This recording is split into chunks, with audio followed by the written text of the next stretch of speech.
Bonjour à tous, alors aujourd'hui une vidéo qui n'est pas un test produit mais qui est une vidéo qui a surtout pour but d'ouvrir le débat sur les SSD chinois. Vous voyez, j'en ai acheté un, il a été monté ici dans la machine, là derrière le dissipateur thermique, et la question à se poser c'est de savoir, il y en a deux en fait des questions à se poser. La première c'est de connaître les performances de ce SSD, et ça je vous montrerai ça dans une prochaine vidéo. Et la deuxième question à se poser, et qui est plus difficile par contre à adresser, c'est quelle est la durée de vie dans le temps de ce SSD.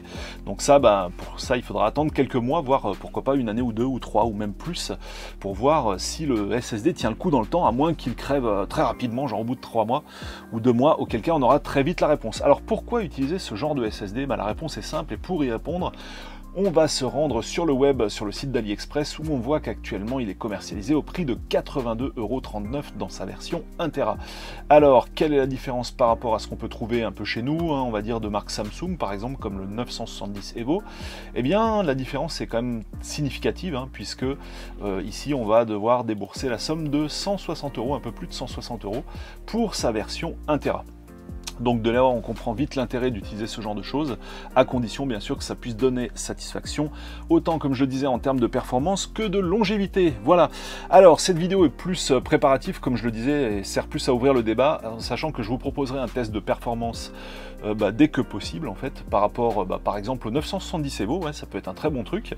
Et je voulais savoir aussi via cette vidéo si vous avez eu recours à ce type de produit, si oui, qu'est-ce que vous en pensez? N'hésitez pas à faire part des commentaires pour me donner vos retours. Ma foi, ça me paraît tout à fait intéressant d'échanger sur le sujet. Ça, c'est une première chose, une première brique dans on va dire le sujet, on va dire des pièces chinoises en termes d'informatique, quoi.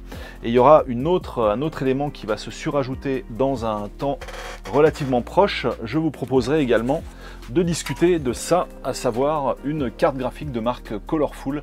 Donc on va dire que c'est une marque, c'est un peu l'équivalent de je sais pas, on peut dire Gigabyte quoi chez nous par exemple.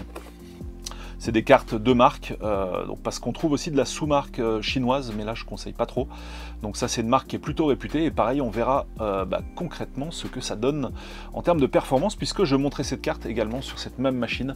Cette carte je vous la montrerai plus en détail dans une autre vidéo, on verra un peu le design, comment elle est faite, est-ce que ça semble résistant ou pas, et puis dans un second temps on passera évidemment au fameux benchmark. Voilà, salut à tous, je vous donne rendez-vous pour d'autres prochaines vidéos, et y compris certainement un test de débit avec ce SSD.